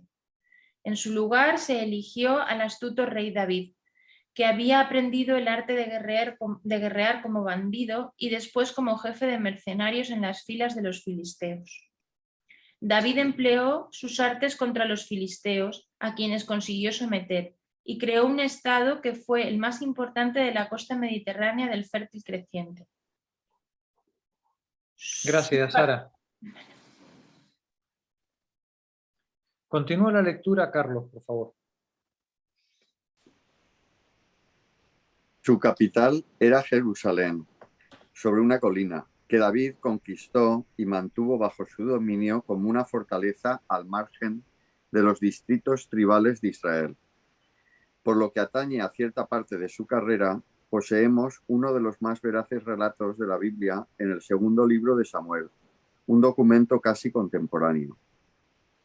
El hijo de David fue el glorioso Salomón, 965-925 aproximadamente antes de Cristo, el cual imitó las maneras de los monarcas del Próximo Oriente hasta donde se lo permitían sus riquezas. Durante 7 años, sus súbditos tuvieron que trabajar en Jerusalén para construir un templo a Yahvé, que estaba calculado en parte para poner la ancestral fe bajo el dominio del rey. Pero también se erigieron otros templos a los dioses de sus esposas. Estos dioses siguieron siendo venerados en Jerusalén durante los 3 siglos siguientes. El palacio de Salomón exigió 13 años de trabajo y fue engalanado con los recursos de los artesanos fenicios, pues Salomón y el rey Irán de Tiro eran grandes aliados. Fijaos cómo os plantea el texto a Salomón, ¿no? Era un pragmático. Era un pragmático, es decir, a Salomón la cuestión religiosa le importaba 3 pitos y un tambor. Que hay una población hebrea que rinde culto a Yahvé, oye, pues le hacemos un templo. Pero los otros dioses también tienen sus templos. Faltaría más. Es decir, no vaya que por desatender alguno de los dioses tengamos alguna desgracia, ¿no? Continúa, Carlos, por favor. La ejecución de las ambiciosas obras de Jerusalén y de las otras ciudades como Gezer, Megido y las fundiciones para el trabajo del cobre de Ezión-Geber requerían considerables riquezas y una notable organización. El territorio de Israel se dividió en nuevos distritos para la exacción de impuestos, para imponer el trabajo gratuito obligatorio y para la administración, de modo que la independencia local se perdió. Se desarrolló una burocracia profesional. Expediciones comerciales del rey partían por el Mar Rojo con los fenicios. En el desierto meridional se seguía extrayendo cobre y otros metales. Es decir, Salomón instaura una burocracia administrativa del mismo estilo que podía haber en Egipto o en Mesopotamia, y desarrolla un sistema impositivo y de control social y de control de recursos que no tenía precedentes en la región.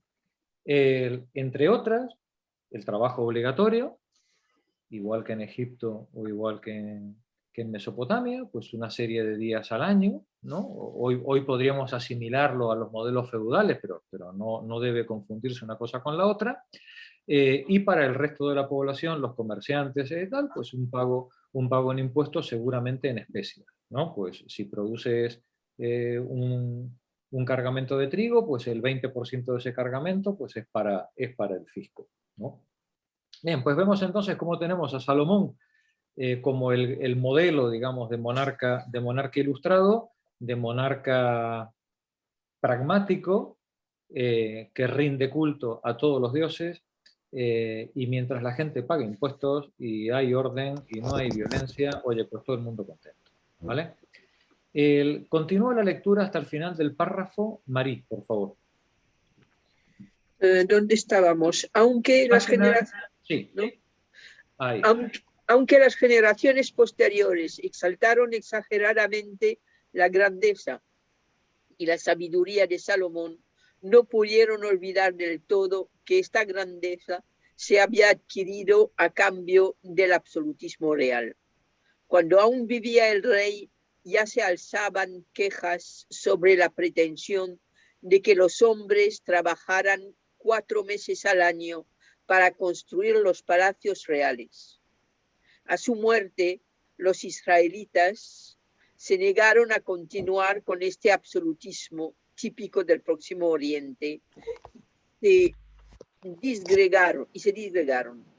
El reino del norte, que siguió llamándose Israel, tuvo como capital a Samaria.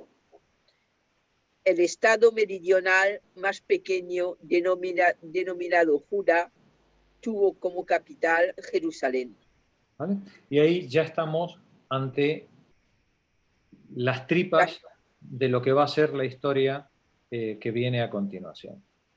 Al final del reinado de Salomón, pero me gusta a mí siempre marcar los conceptos de lo que estamos hablando, ¿vale? Sí, el absolutismo salomónico consistía en pedirle a la gente que pagara un 30% de impuestos. Vale. ¿Eh? Si tenían, pues que pagaran. Ya quisierais hoy autónomos esclavizados, ¿vale? Pagar un 30% de impuestos, vosotras. Ya quisierais.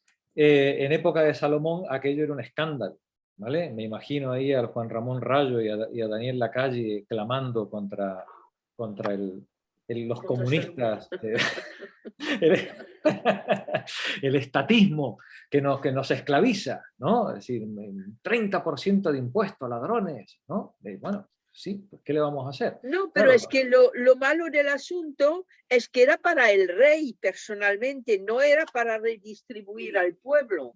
Sí, Entonces, pues... sí, Marí, era para el rey, pero además de hacer el rey, pues se hacían caminos, se hacían acequias, se hacían canales, se mantenía el ejército, se guardaba el culto, se sostenían los templos. Esto es como la película esta de la vida de Brian, ¿no? Es decir, ¿qué hicieron los romanos por nosotros? ¿Qué hicieron los romanos? ¿No? Sí, bueno, sí, bueno, pues sí, pues el acueducto, el agua potable, ¿no? Pues, sí, vale. Pues son muchas cosas, que además Salomón seguramente vivía a cuerpo de rey, nunca mejor dicho, faltaría más, ¿no? Y seguramente esas desigualdades sociales crecientes, propias de estos absolutismos, bueno, pues seguramente eran fuente de todo tipo de disgusto y de rencor y de intentos de sublevación contra esas desigualdades sociales. Bueno, vamos a ver que a la muerte de Salomón, lo que pasó, este gran imperio, pero sería injusto también decir que es solamente por la muerte de Salomón. La historia está cambiando, el mundo en Mesopotamia está reconstruyéndose otra vez después de la debacle de los hititas.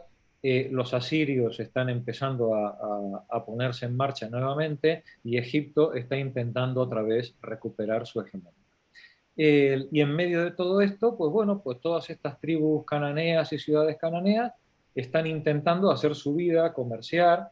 Los fenicios van a dominar el Mediterráneo, los griegos se van a expandir a su vez por todo el norte del Mediterráneo, y los filisteos van a tratar de hacer 3/4 de lo mismo. Y ahí están los hebreos, pues tratando de hacer su vida y de conseguir sobrevivir en medio de pueblos preexistentes, culturalmente mucho más avanzados que ellos, y desde luego militar, económicamente, pues muy, muy por encima, ¿no?, de ellos. Vamos a ver a partir de Salomón, un poco de forma breve, como os he presentado en las sesiones anteriores, la historia antes de continuar la lectura. Voy a compartir pantalla con mi esquema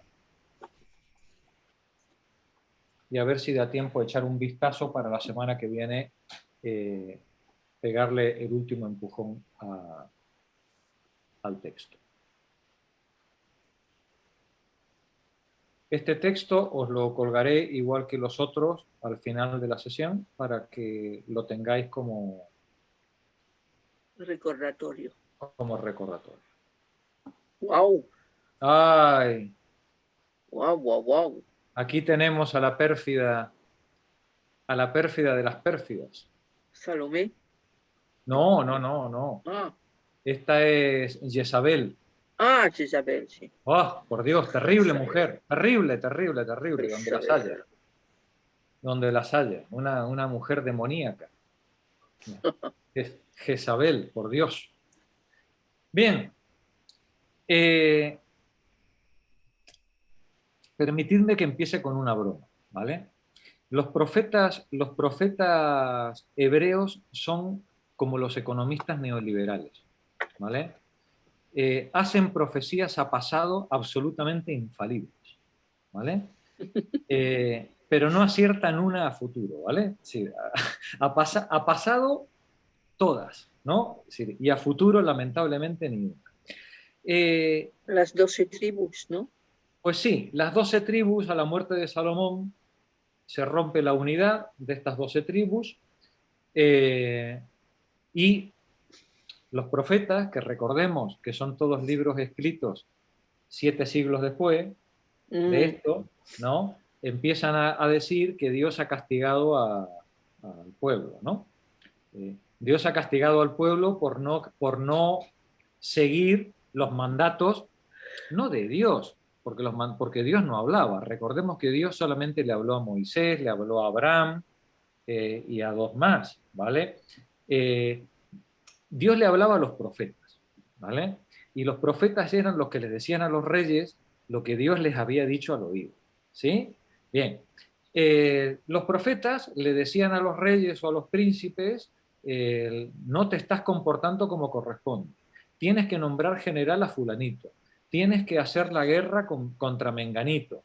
Es decir, los profetas tenían un enorme poder político utilizando la palabra de Dios y dirigiéndola. Vamos a creer que siendo honestos en que ellos oían, eso habría que ver la medicación que tenían, oían realmente la palabra del Señor. En todo caso, estos profetas oían o decían que oían la palabra del Señor e intentaban dirigir la política.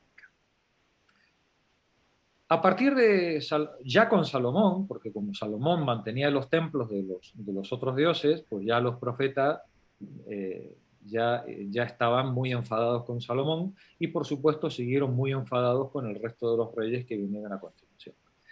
El que sustituye a Salomón es Jeroboam. Era de la tribu Efraín, una tribu principesca. Era uno de los generales de Salomón. Qué curioso, que son los militares los que vamos a ver que se van sustituyendo unos a otros a lo largo de los siguientes 300 años.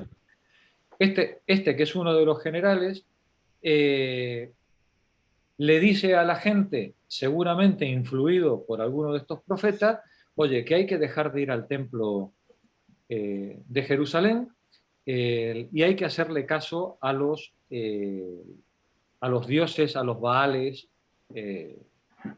de la región cananea, ¿no? Y esto evidentemente enciende a los profetas yavistas en contra de Jeroboam, los enciende, ¿no? Y van a por él. Jeroboam gobierna como puede durante los años que está gobernando y le sucede Nadab. Este hijo muere asesinado a los 2 años de su reinado. Y es asesinado por Baasa, que pertenece a otra de las tribus, a la tribu de Isaacar. Baasa sustituye a Nadab y, preocupado por las represalias que pueda haber, hace matar a toda la familia de Nadab. Estos son los moralistas, ¿eh? Recordemos que estos son los moralistas, ¿vale? Hace matar a toda la familia y, por si acaso, se alía con los sirios, se alía con Damasco para atacar a Judá. Un patriota, diríamos hoy, ¿vale? Pero el rey de Judá, Asa, que era más listo, llega con los sirios a un acuerdo económico mejor que el que había llegado el otro, y le da la vuelta a la tortilla, y entre los sirios y él lo acorralan, ¿no? Hasta que al final el tipo muere en solitario y le sucede su hijo Elá.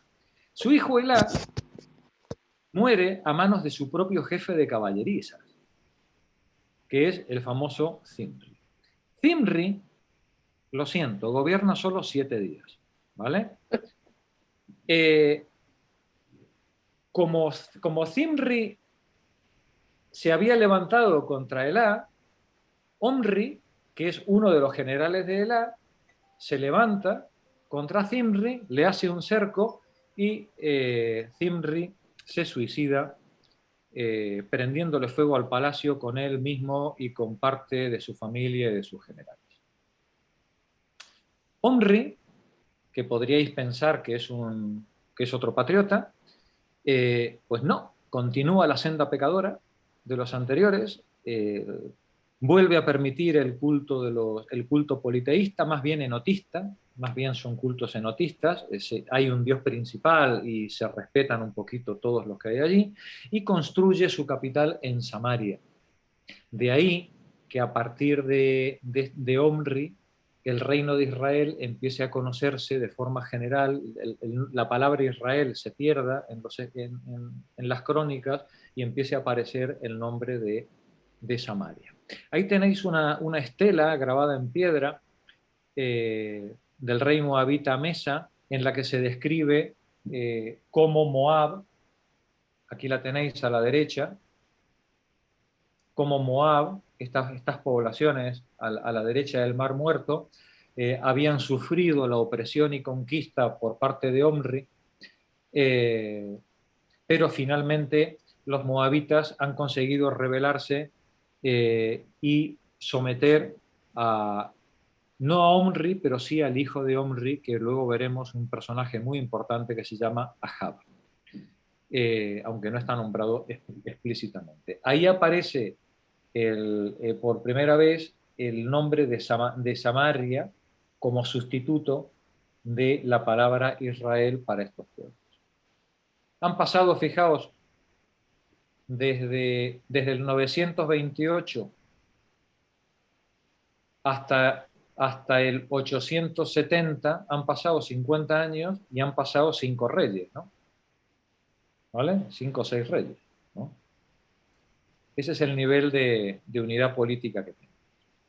Bien, y aparece el famoso Acab o Ahab, según la pronunciación, que es el marido de Jezabel, de la pérfida. Jezabel, que por cierto, la traducción del nombre quiere decir la no exaltada, podríamos decir hoy la mujer fría, la pacífica, no la pacífica, la serena, ¿no? La serena, es lo que vendría a ser la Jezabel. Esta era hija del rey de Tiro, era una princesa fenicia.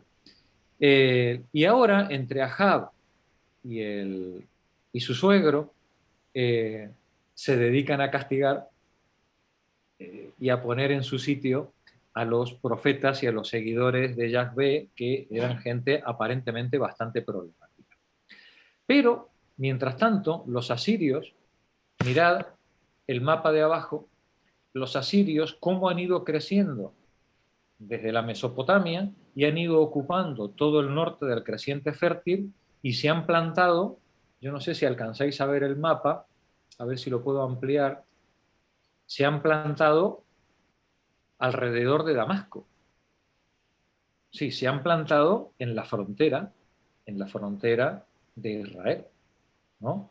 Todavía no es la Siria que vamos a conocer luego, pero ya es una potencia claramente hegemónica, ¿no?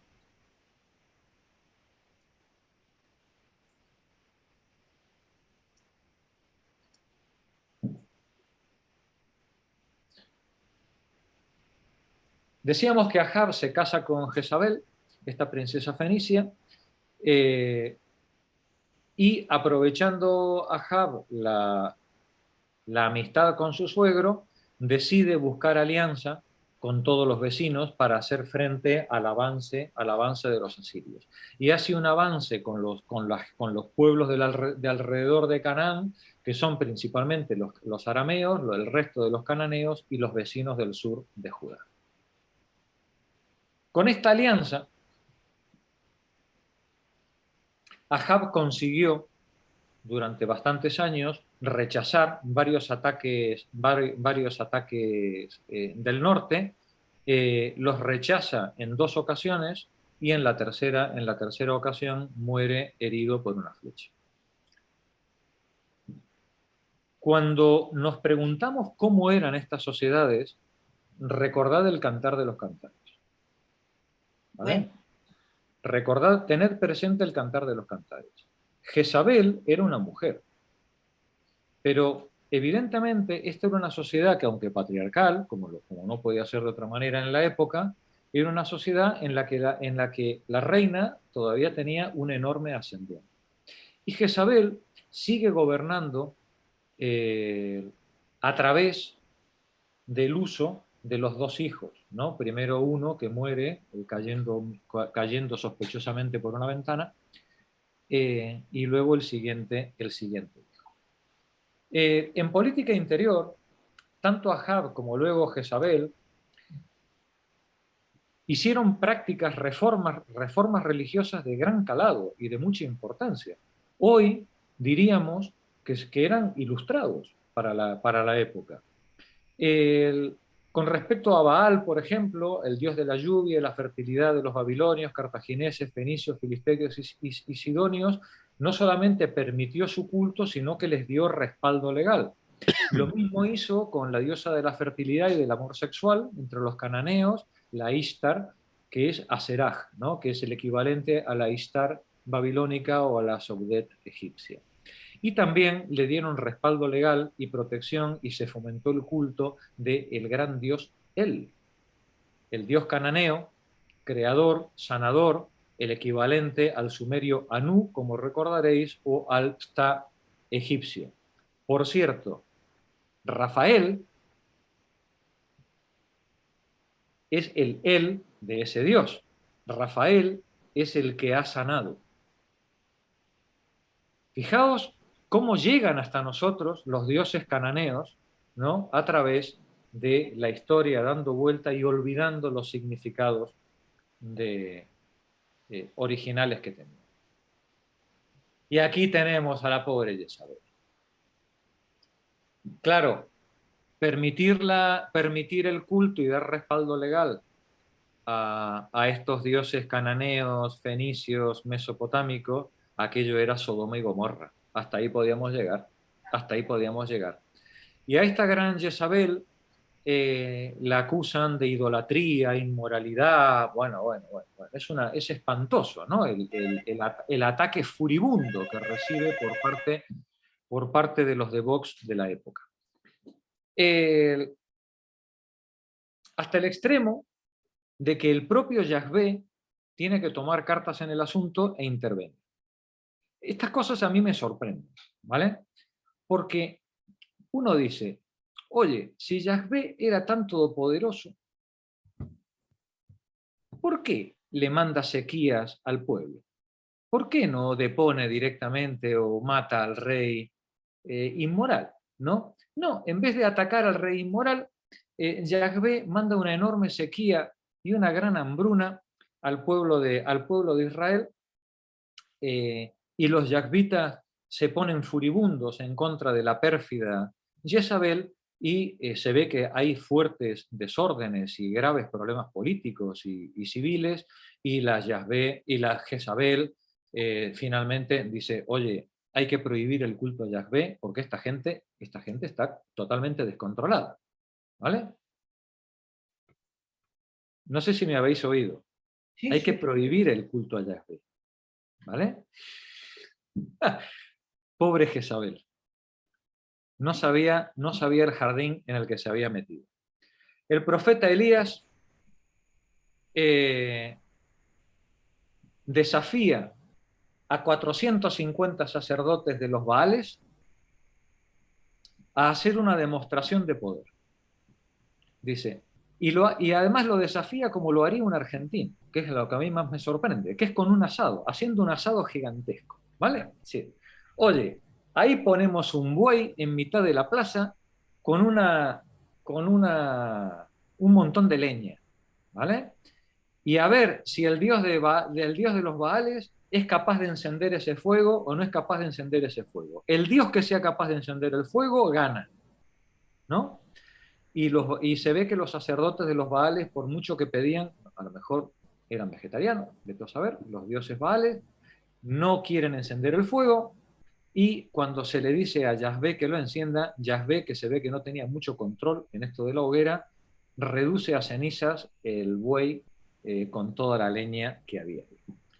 Una vez que el profeta Elías demuestra la superioridad de Yahvé sobre los dioses de los Baales, pues solo quedaba el siguiente paso: mandar a asesinar a todos los otros sacerdotes y seguidores de los Baales. Esto no me lo he inventado yo. Reyes 18, 20, 40. Ya veis por qué Jezabel dijo hay que prohibir el culto, ¿no?, de esta gente. Bueno, pero Jezabel seguía teniendo, pese a lo desbocados que estaban los yahveitas, Jezabel seguía teniendo un enorme ascendiente social y político, evidentemente, sobre su población, y a través de sus hijos, Ococías primero, que os decía que muere sospechosamente cayendo por una ventana, esos accidentes extraños que ocurren en la historia, le sustituye Joram, quien pocos años después muere nuevamente a manos de uno de sus generales, Jehú.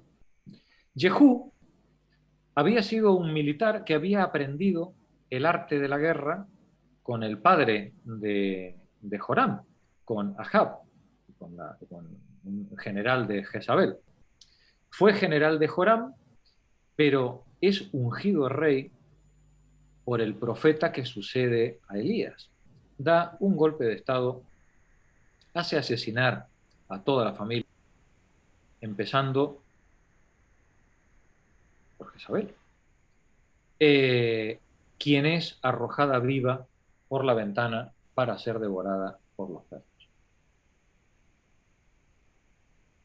Aquí tenéis la escena.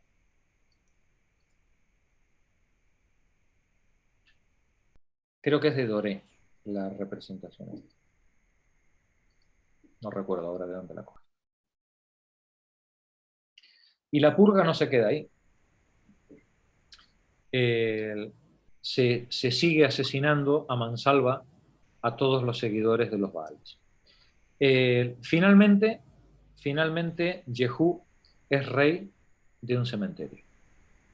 Y como rey de un cementerio, ya no puede enfrentar a ninguno de los grandes enemigos temibles y poderosos que hay a su alrededor. A los sirios, principalmente, que aprovechando el descalabro de los israelitas, invaden Israel y Judá y someten a Israel al vasallaje. El sucesor de Jehú, Joacás, se encuentra con un ejército, acordaos de Salomón, Joacás se encuentra con un ejército con 50 jinetes, 10 carros de guerra y 10.000 infantes. Y pide a Dios, muy beato él, pide a Dios un salvador. ¿Y qué le dice Dios? ¿Qué le contesta Dios? Uno dice, hombre, con una persona tan creyente, ayúdale un poquito, ¿no? Dice, ¿qué es lo que le contesta Dios? Que se someta a vasallaje a los asirios para que así pueda librarse del yugo de los sirios, ¿no? Que cambie el vasallaje de los sirios por el vasallaje de los asirios. Esa es la receta, es casi una receta del Fondo Monetario Internacional, ¿no? Es algo parecido, lo que te dirían en este momento los economistas actuales. Bien, se someten al yugo asirio, el sucesor Joás, por las dudas, no quita el culto de los becerros de oro, no vayamos a que los becerros tengan algún poder en todo esto, y continúa la guerra generalizada de todos contra todos. Finalmente llega Jeroboam II, 753, han pasado escasamente 200 años desde Salomón, y menos mal, gracias a una debilidad momentánea de los asirios, estos reinos pueden recuperar un poquito de posición política y de bienestar material. Y durante este pequeño momento de esplendor, Israel comenzó el comercio, pues, de aceite de oliva, de vinos, de caballos, desde Egipto hasta Siria, y es el momento en el que alcanza la mayor densidad de población. 350.000 habitantes, muy poquita gente para lo que hoy entenderíamos por población, pero en la época eran poblaciones densamente pobladas, dada la tecnología, los suministros de agua que había en la época. Pero pese a este esplendor, en época de Jeroboam, los profetas, principalmente Amós y Oseas, no pueden evitar denunciar. Fijaos qué perverso, ¿no? En época de Ahab denunciaban la miseria. En época de Jeroboam denuncian el materialismo, ¿no? Es decir, que no hay una que les venga bien, ¿vale? Sí, es que no hay manera de contentar a estos profetas, ¿no? Denuncian el materialismo, la inmoralidad de este reino dado al comercio y al vil metal, y sobre todo lo que denuncian es la tolerancia religiosa, que es absolutamente inadmisible. A los 6 meses de la muerte de Jeroboam, mirad la velocidad a la que se suceden las cosas. Zacarías es asesinado por Salum, quien un mes después es asesinado por Menahem. A Menahem le sucede Pekajías, que es asesinado por su comandante Pejás, que es asesinado por Oseas en el 722. Esto se empieza a parecer a los gobiernos argentinos durante el Corralito. No. Sí. No dura... Sí, van cambiando por semanas, ¿no? Y asesinándose unos a otros, uno tras otro. Bien, pues con Oseas en el 722 se acabó el reino de Israel. Punto, para siempre. El rey asirio Tiglath-Pileser III, que había concedido a Israel una soberanía reducida, a cambio de que pagar impuestos, por supuesto, dice, pero a su muerte, Oseas, en el último acto de delirio ególatra, con muy poca oportunidad, intenta una sublevación contra Asiria, haciendo una alianza con Egipto, y Asiria les pasa por arriba como un rodillo.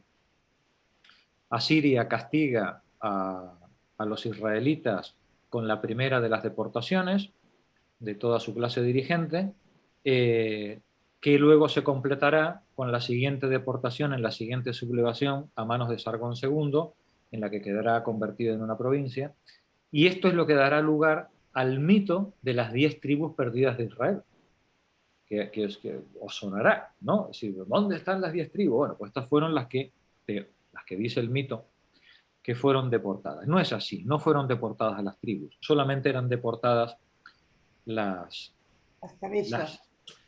Las cabezas dirigentes, ¿no? Los grandes terratenientes, los grandes comerciantes, para romper el control político. Y los deportados y las tierras de los deportados fueron repobladas por arameos y caldeos, que son los que vosotros habéis conocido como los samaritanos. Dice el coso de abajo, sí.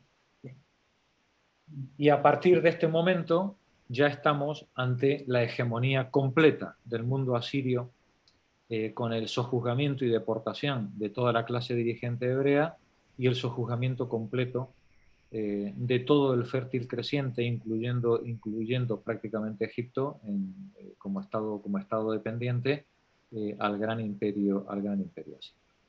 Y yo creo que lo dejamos aquí. Buena semana, compañeras. Buena semana, adiós. Buena semana a todos. Adiós. Muy bien, Sara. Alfonso. Muy bien, Pepa. Gracias. Adiós.